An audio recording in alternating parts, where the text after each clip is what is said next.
सदारती ordinance तहत सिंध के सामूजी batten भंडार और डिंगी ते वलार खिलाफ सिंध एक्शन कमेटी पारां जामशोर में इजलास थी गुजरियो। सैयद जलाल महमूद शाजी सदारत थींदड़ इजलास में सिंध यूनाइटेड पार्टी, GSN कौमी महाज, GSN महाज, JUI, STP, अवामी जमहूरी पार्टी, कौमी अवामी तहरीक के अगवानन सनान खान कुरैशी, रियाज चांडियो, डॉक्टर नियाज कालानी, ताज जोयो, अमीर आजाद पंवर, बख्शल थलो समेत बेन शिरकत कई। अगवानन पारां सिंध के सामूजी बेटन ते वफाक की वलार के मुकम्मल रद्द कंदे चयो त सिंध हुकूमत ऐं वफाक में गुजगो में जेके मुआहिदा थिया आहिनि उन्हनि खे रद्द कयूं था। सिंध जा बेट सिंध जी मिल्कियत आहिनि जिन ते वलार कंहिं बि सूरत में बर्दाश्त न कई वेंदी। अॻुवाणनि पारां 17 अक्टूबर ते समूरी सिंध अंदरि एहतजाज करण सां गॾोगॾु पहिरीं तारीख़ ते सिंध जे गादीअ वारे शहर कराची में एहतजाज करण जो ऐलान कयो आहे। पीपल्स पार्टी NOC बि ॾिए थी, वरी चवे थी इनकार थी करे। डबल पॉलिसी हमेशह सॼी उमिरि सियासत पीपल्स पार्टी हा बि कंदी आहे न बि कंदी आहे। माना इन जो मतिलबु आहे हा सिंध जा बेट सिंध जी मिल्कियत आहिनि। कंहिं बि ऑर्डिनेंस खे जेको आहे क़बूल न कयो वेंदो। कंहिं बि क़िस्म जो सिंध धरती ते को बि कब्ज़ो क़बूल न कयो वेंदो।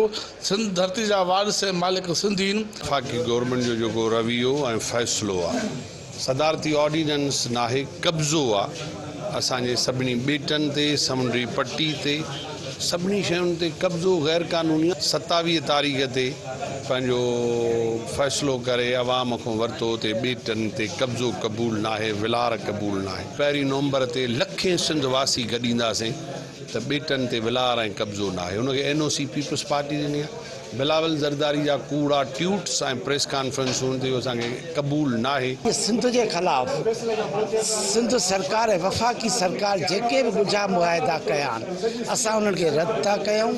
असां चाहींदासीं त हीअ जेके दावाऊं था कनि तरक़ीअ जूं त आख़िर इन्हनि पोइ गुझो छो रखियो। अवाम जे तरक़ीअ जूं ॻाल्हियूं था कनि त असां सम्झूं था इहा हिकु वॾी साज़िश आहे। 1 नवंबर ते सिंध जे माण्हुनि खे अपील करियूं था त लखनि जे तइदाद में कराची में गॾु थियो त सिंध जा बेट ऐं सिंध जी वहदत बचायूं।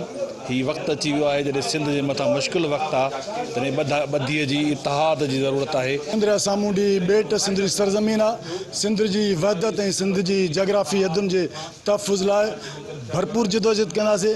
17 अक्टूबर ते सॼी सिंध में सिंध एक्शन कमेटी जे तरफ़ां भरपूर मुज़ाहरा कया वेंदा। असीं चऊं था त बेट सिंध जी मिल्कियत आहे ऐं बेट जॾहिं सिंध जी मिल्कियत आहे त वफ़ाक़ खे को बि हक़ नथो पहुचे त असांजे बेटनि ते कब्ज़ो करे ऐं असांजे सिंध जी जेकी जाग्राफी आहे उन खे नुक़सानु ॾिए। जेकॾहिं तव्हां एॾा सचा आहियो, मज़म्मत था कयो त पोइ तव्हां सिंध असेंबलीअ में इजलास सॾाए उन में तव्हां छो नथा इहा माना हिकिड़ी रिथ आणियो ऐं इन खे रद्द करायो। कैमरामैन फिरोज़ बलोच सां गॾु मीर मुर्तज़ा नोआणी, सिंध TV न्यूज़, जामशोरो।